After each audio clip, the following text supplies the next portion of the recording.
Einstein. Quand on parle de lui, c'est en tant que chercheur, scientifique, penseur inégalé, mais surtout en tant que génie. Son visage est reconnu dans la culture populaire. Nous avons presque tous déjà vu sa célèbre photographie dans laquelle il grimace. Sa formule E égale mc au carré est également ancrée dans la mémoire de millions de personnes, même si la plupart ne savent pas ce qu'elle signifie. Albert Einstein est le génie le plus connu de l'ère moderne, à juste titre. Pourquoi? Il a changé la façon dont l'humanité conçoit les notions de notre univers. Avant lui, nous suivions la théorie galiléenne. Galilée croyait en la force d'attraction. Pour lui, la gravité était une force. Il croyait que les planètes tournaient autour du Soleil parce qu'elles étaient attirées les unes envers les autres, et que ce qui les retenait de se percuter était leur vitesse latérale.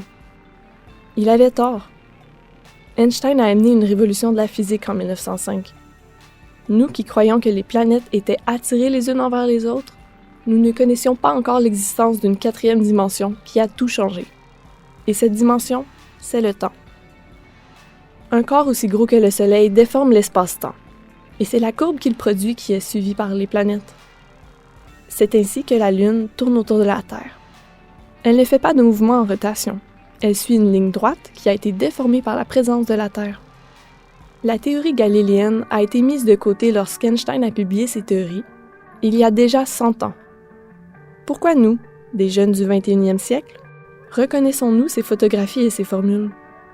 Comment se sont-elles fait une place dans notre culture, dans nos médias sociaux, et comment ont-elles gardé leur popularité dans notre ère de changement constant? La réponse est simple, Einstein est partout. Lorsque j'utilise mon GPS, le système calcule ma position avec la longitude, la latitude, l'altitude et une dernière donnée primordiale, le temps. La quatrième dimension découverte par Einstein est ce qui me permet de ne pas me perdre, de me rappeler où j'ai stationné mon auto et de savoir où s'est caché mon téléphone cellulaire. En fait, je n'aurais même pas de téléphone à perdre si ce n'était des théories d'Einstein, puisqu'ils ont permis aux chercheurs qui l'ont suivi de développer toutes les machines électroniques connues d'aujourd'hui. Avec les technologies du début du 20e siècle, Einstein n'avait que très peu de façons de tester ses théories.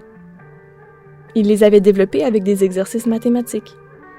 Sa logique était si fiable qu'encore aujourd'hui, nous pouvons confirmer ses théories avec diverses expériences, et nous constatons qu'elles sont toutes exactes. Einstein était donc un homme de logique, un visionnaire et un avant-gardiste. Un génie.